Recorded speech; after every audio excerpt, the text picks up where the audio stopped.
The year is 1470 in the mountains of Thessaly. A bell rings one final time across a valley that will never hear it again. Inside the convent of St. Catherine, 23 women kneel in prayer. Their lips move in unison, forming words they've spoken every morning for years. But this morning, the words taste different. Like ash, like goodbye. Outside the stone walls, the horizon bleeds red. Not from sunrise, but from the banners of an empire that has already swallowed kingdoms whole. The Ottoman army doesn't march. It flows like a river of steel and fire, erasing everything in its path. Sister Alani, the abbess, clutches a silver crucifix that has survived 3 generations. Her hands tremble, but not from fear. She knows what's coming. They all do. What they don't know, what no one could imagine, is that death would have been a mercy, because what happened next wasn't written in any history book you studied in school. It was buried, erased, hidden beneath centuries of silence. Until now, what the Ottomans did to these women wasn't just conquest. It was something far more calculated, something that historians are only now beginning to uncover. The question isn't whether you can handle the truth, it's whether you're willing to remember it. If you've ever wondered why certain stories vanish from history while others are told again and again, you're in the right place. Here on Crimson Historians, we dig into the archives the world forgot. Missionary letters, Ottoman state records, testimonies buried in Vatican vaults. Every view, every like, every subscription helps us pull one more voice out of the darkness. Now, let's go back to that convent, because the bell has stopped ringing and the doors are about to break. To understand what happened to these nuns, you need to understand the machine that consumed them. 17 years earlier, in 1453, Constantinople had fallen. The jewel of Christendom, the city that had stood for over 1,000 years, gone in 53 days of cannon fire and blood. The Hagia Sophia, once the greatest cathedral in the world, was stripped of its crosses within hours of the conquest. Its mosaics were plastered over, its bells melted down. Within a week, the call to prayer echoed from its domes, where hymns had sung for 9 centuries. Sultan Mehmed II stood in the nave of that ancient church and declared it a mosque, not because he needed another place of worship, because he understood something most conquerors don't. You don't defeat a people by killing them, you defeat them by erasing who they were. The Ottomans didn't just conquer land, they conquered identity. When Mehmed looked west toward the scattered remnants of the Byzantine world, he saw wounds that refused to heal, every church bell that still rang, every monastery that still stood, every cross casting shadows on conquered soil. These were declarations, acts of defiance, proof that the old world refused to die. And every nun who still prayed in Latin was a living reminder that faith could outlast armies. So the Sultan made a decision. If they will not convert, they will disappear. Not through massacre. Massacre creates martyrs. Martyrs inspire resistance. Songs are written. Stories are told. The dead become a more number. The Ottomans had perfected something far more elegant. Something that left no songs, no stories, no memory, erasure.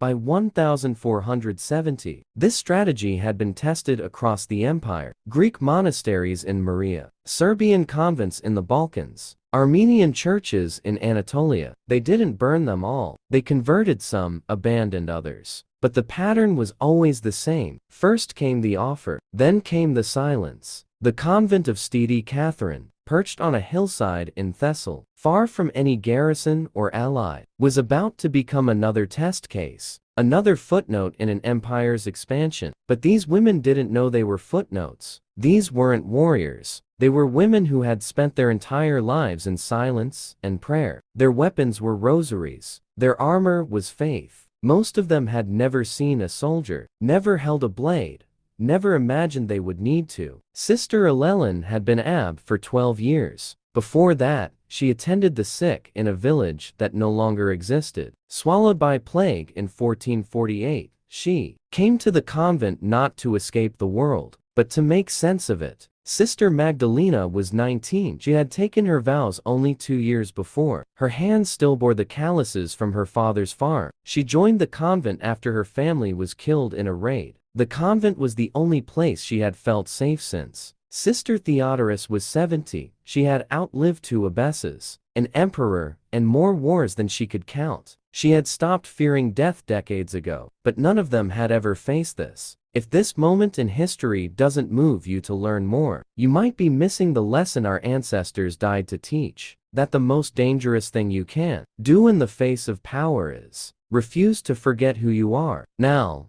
let's watch what happens when faith meets empire. The first cannonball hits just after dawn. It doesn't strike the chapel, it strikes the bell tower. The sound is apocalyptic. Stone explodes into the air. Iron shrieks against iron. The bell that has rung every morning for 140 years shatters mid-swing, and the pieces rain down onto the courtyard, where the sisters grow herbs for healing. The same hands that tended those plants now cover their ears, trembling. Sister Llewellyn doesn't scream. She stands, crucifix raised high, and begins to sing the Kyrie Elas, Lord have mercy. One by one, the others join her. 23 voices rising against the roar of an empire. But empires don't listen to songs. By midday, the gates are breached. Ottoman soldiers pour into the courtyard, not with swords drawn, with ledges, quills, ink pots. They move through the convent like clerks, not conquerors, counting, recording, cataloging. Because to the Ottomans, these women aren't people, they're assets. A translator steps forward, a Greek man who once lived in these hills. His voice shakes as he reads from a scroll, and you can hear the shame buried in every word. By order of Sultan Mehmed II, all subjects of the conquered territories must submit to the authority of the Sublime. Those who convert will be granted protection. Those who refuse will face the consequences of rebellion. Sister Eleni steps forward. Her face is calm, almost serene. She speaks not to the soldiers, but to the translator in Greek, so clear that everyone understands. Tell your sultan that we have already given our lives to a king. We have nothing left to surrender. The officer in charge, a man named Hassan Pasha, whose name appears in Ottoman military records from the 1470th Thelian campaign, doesn't respond with anger. He responds with something far more chilling, a smile, because he knows something the nuns don't yet understand. The Ottomans have perfected the art of breaking people without killing them. That night, the women are locked inside their own chapel. No food, no water, just darkness and the sound of soldiers outside, laughing, living, while they wait to see who breaks first. 2 sisters, younger ones from Corinth, begin to weep in the corner. Their sobs echo off the stone walls. But Sister Magdalena, barely 20 years old, begins to whisper a psalm. The Lord is my shepherd, I shall not want. Then another, though I walk through the valley of the shadow of death, I will fear no evil. Then another, and slowly the weeping stops. This is the moment the Ottomans underestimated them. These women had spent their entire lives preparing for suffering. Fasting, vigils in the cold, hours of silence, submission to something greater than themselves. What the soldiers saw as torture, the nuns saw as their daily discipline. But Hassan Pasha is patient. He has seen this before. In Maria, in Wakia, in the ruins of Serbian monasteries, where monks thought their faith would save them. Faith is like a candle,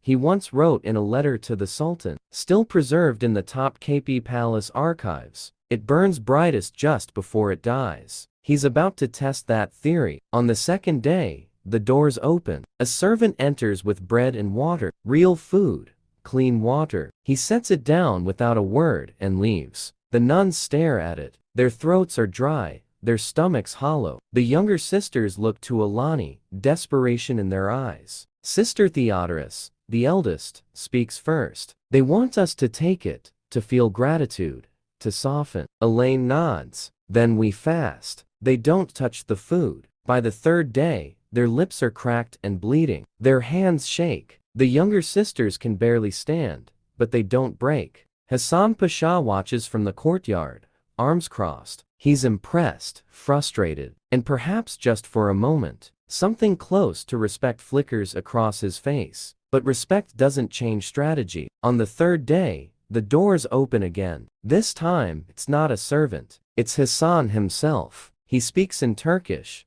and the translator follows behind him like a shadow. You are not criminals. You are not enemies. You are simply mistaken. The Sultan is merciful. He offers you new lives, new names, protection. All you must do is speak the words, silence, or you can come with us to Constantinople. There the Sultan himself will hear your case. Perhaps he will be moved by your conviction. He pauses, lets the word settle.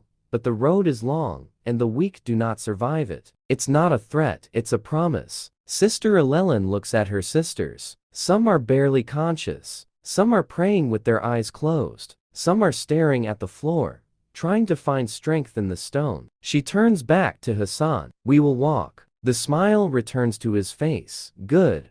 We leave at dawn. That night, the nuns hold each other in the darkness. No one speaks, but Sister Magdalena begins to humbly, a hymn they sang at Vespers. One by one, the others join her. Outside, the soldiers hear it. Some of them pause. Some of them look away. One of them, years later, will tell his grandson about the women who sang themselves to death. But that story will be forgotten too. For now, the hymn rises through the cracks in the chapel walls and drifts out into the night. A prayer, plea, a declaration. We are still here. They leave at dawn on the fourth day. 23 women, hands bound with rope, walking south toward the coast. No carts, no horses, just their feet and the dust and the sun that shows no mercy. The soldiers don't rush them. They don't need to. The road itself is the punishment. By the second day, Sister Irene collapses. She's 62. Her knees have been failing for years. She tries to stand, but her legs won't hold her. The soldiers don't wait. Sister Magdalena and another nun,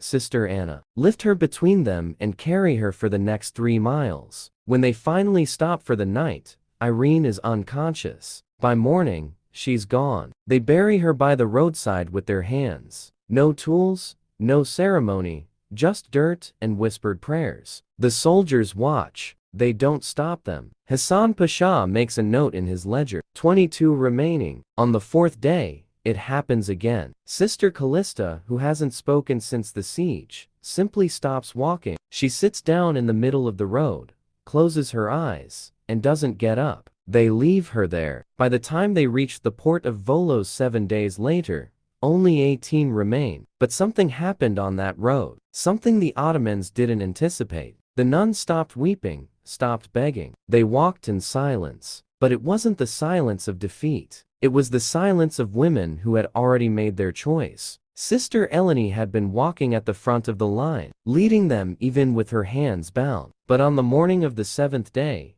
Hassan Pasha calls for her. She's brought to his tent alone. What happens next isn't described in Ottoman records. It's described in a letter from a Venetian merchant who witnessed the aftermath. A letter discovered in 2003 in the archives of Dravnik. He writes, I saw them bring her back at dawn. She could not walk. Her eyes, God forgive me, her eyes were open, but she was not inside them anymore. They dressed her in silk and paraded her through the camp as a convert. But when I passed close, I heard her lips moving. She was still praying in Latin, silently. She had not broken. They had simply taken her body and left her soul to wander. This is the Ottoman strategy that history doesn't teach you. They didn't want martyrs. Martyrs inspire resistance. Songs are written, stories are told, the dead become saints. They wanted ghosts, women who would walk, talk, eat, breathe, but would never be whole again. Living proof that rebellion was futile. Living warnings to anyone who thought faith could stand against empire. Sister Llewellyn walked with them the rest of the way to the coast. But she never spoke again, never looked anyone in the eye. She was there, but she wasn't.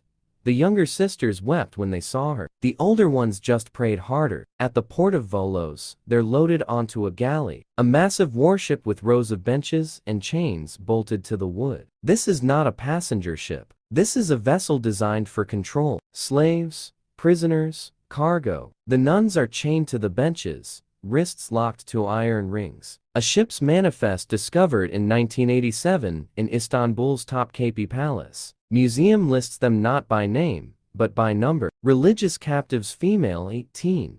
Destination imperial. Household purpose, domestic service, and conversion. That word service is doing a lot of work. The voyage lasts 12 days. The sea is not kind. Storms lash the deck. Salt spray stings their cracked lips. The ship pitches and rolls. And the women who have never seen the ocean vomit until there's nothing left. At night, the youngest, Sister Magdalena, whispers psalms beneath her breath. Her voice is faint, barely audible over the crashing waves. But the other prisoners, Greeks, Serbs, Italians, men and women chained beside them, turn their heads to listen. For a moment, the sea seems to still. When the ship finally enters the Bosphorus, the sisters see the skyline of Constantinople rise before them. Domes, minarets, walls that seem to stretch forever. The city gleams in the dawn light like a blade. For centuries, it had been called the city of the world's desire.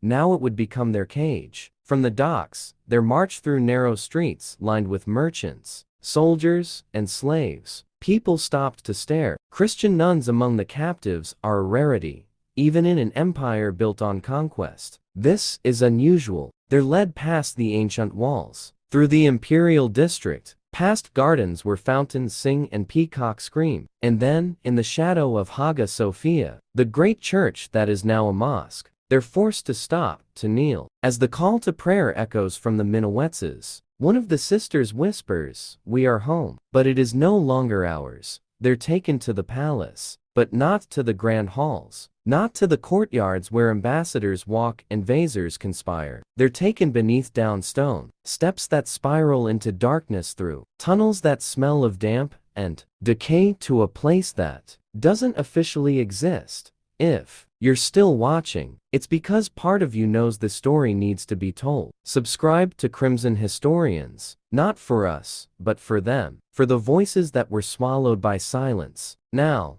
let's follow them into the dark. Beneath Topkapi Palace, there's a network of tunnels that tourists never see. Storage rooms, servant quarters, forgotten corridors that wind through the bedrock like veins. And in the farthest corner, sealed off for centuries, a room with no official purpose. In 2011, during restoration work, archaeologists broke through a false wall. What they found stopped them cold. Scratched into the stone, barely visible, were crosses, dozens of them. Small, crude, carved with fingernails or shards of broken pottery. And beneath those crosses, etched in Latin, 4 words: Lux in tenebris lucet. The light shines in the darkness. This was their chapel. For months, maybe years, these women lived beneath the palace, working as silent servants by day, scrubbing floors, washing linens, tending fires for rooms they would never enter. But at night, when the palace slept, they gathered in this forgotten room and prayed. They had no priest, no altar, no Bible, just memory. They recited psalms from recall, verses how forgotten, reshaped into prayers that kept them alive. They sang hymns in whispers, so faint the stone barely caught them. They held communion with bread stolen from the kitchens and water from the palace wells. And they carved their faith into stone, one scratch at a time, knowing no one would ever see it. Sister Magdalena was among them, the girl who had whispered psalms on the ship, who had carried Sister Irene on the road, who had refused to look away when they brought Sister Ilani back in silk. She became their voice in the dark. The archaeologists found her mark too, a small bird scratched into the corner of the wall. Beside it, 23 lines, one for each sister, but only 11 lines were complete. The rest trailed off into nothing. They used broken pottery for candle holders, a scrap of linen for an altar cloth. From a shard of a shattered mirror, they fashioned a crude cross. In this secret chapel, they gathered each night after the palace slept. No hymns, no sermons, only whispers. Each woman knelt and shared a memory, her home, her church bell, the warmth of bread before dawn. These memories became their new psalms, small offerings to a God who still listened in the dark. A Venetian prisoner held in the palace for ransom in 1478 wrote of strange voices echoing beneath the harem, women singing in Latin to a God not of this empire. For centuries, historians dismissed it as superstition until they found the chapel. But here's what breaks your heart. The crosses stop halfway through the wall. The scratches become erratic, desperate. The lines deepen as if carved with more force, more urgency than nothing. Ottoman records from 1482 mention a cleansing of the palace staff under the new sultan. Anyone deemed unproductive or resistant was removed. No details, no names, no burial sites. Just one line in a ledger written in neat Ottoman script. Disposed. The nuns of Steady Catherine vanished from history. 18 women who had walked 7 days through hell, who had crossed the sea in chains, who had carved prayers into stone in the dark, gone, but their chapel remained. A French diplomat in 1712 wrote about a rumor among the older palace servants that on certain nights, if you stood in the lower halls, the air would grow cold, and if you listened closely, you could hear women singing in Latin. He dismissed it as superstition, the foolish beliefs of uneducated servants. But the walls don't lie. In 2011, when the archaeologists examined the chapel more closely, they found something else. Traces of wax, not from Ottoman candles, but from a different source, older, mixed with herbs, the kind of candles nuns made in convents, which means they kept their vigil for longer than anyone thought possible. Months, maybe years. Carving crosses, whispering prayers, refusing to disappear. Sister Magdalena's bird was the last mark on the wall. Beside it, scratched so faintly it almost wasn't there. 2 words in Greek. We endure. But the truth is, they didn't just endure. They left something behind that empires couldn't erase. A room full of crosses, a prayer carved in stone. Proof that faith could survive where walls and chains could not. The Ottoman Empire lasted until 1922, 600 years of conquest and power. But in the end, it was those scratches on the wall that survived, not the Sultan's decrees, not Hassan Pasha's ledgers, not the silk they dressed Sister Ilani in, just 4 Latin words carved by women. The world forgot. Lux in tenebris lucre, the light shines in the darkness. So why does this story matter? Because it's not about religion. It's not even about the Ottomans. It's about what power does when it tries to erase people and what happens when those people refuse to disappear. The Ottoman Empire lasted 600 years. They conquered 3 continents. They rewrote maps, languages, entire cultures. They turned the greatest cathedral in Christendom into a mosque. They ruled from the gates of Vienna to the deserts of Arabia, but they couldn't erase 18 women who scratched prayers into stone. Think about that. An empire with armies, cannons, endless resources, and the will to reshape the world, against women with nothing but fingernails and faith. And the women won, not in the way empires measure victory. They didn't reclaim their convent. They didn't convert their captives. They didn't live to see freedom, but they left a mark. History is written by the victors, but memory is written by the survivors. And sometimes survival looks like a cross carved in the dark, where no one was supposed to see it. A prayer whispered in a language the conquerors tried to silence. A bird scratched into stone to remember the sisters who fell. Centuries later, we found it anyway. The philosopher Soren Kierkegaard once wrote, "Life can only be understood backwards, but it must be lived forwards."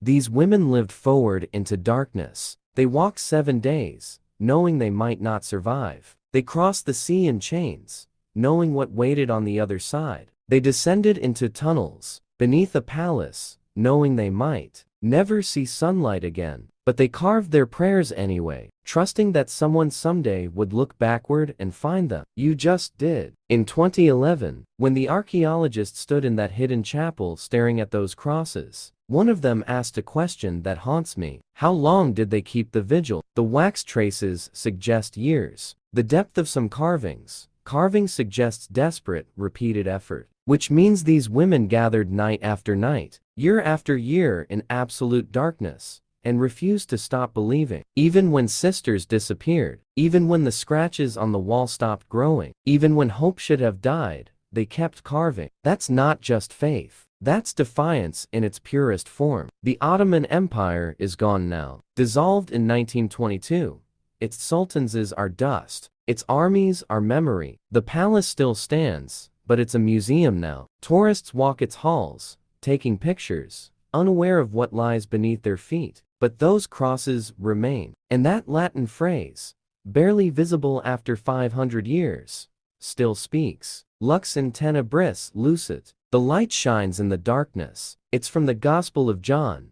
A verse about light that cannot be extinguished. About truth that survives even when everything else is taken away. Sister Magdalena carved those words, knowing she would never leave that palace, knowing her name would be forgotten, knowing the world would move on without her. But she carved them anyway, because she understood something that empires never do. You can conquer land. You can rewrite history. You can erase names from ledgers and bury bodies in unmarked graves. But you cannot kill what people carry inside them, and you cannot silence what they carve into stone. You've just witnessed one of history's darkest truths. If stories like this remind you how fragile humanity is, how easily voices can be erased, then subscribe to Boring History's historians and keep the past alive. Because some voices deserve to be heard, even if they were silenced centuries ago, especially then. The nuns of Steady Catherine were meant to disappear. That was the plan. Erase them, break them, turn them into ghosts or converts or footnotes in Ottoman ledgers. But they didn't disappear. They're still here. Ios crosses, in that Latin phrase in the chapel that archaeologists found 500 years later, and now they're here with you because you listened, because you remembered, because you refused to let their silence be the final word. Lux inter bris lucer. The light shines in the darkness, and the darkness has not overcome.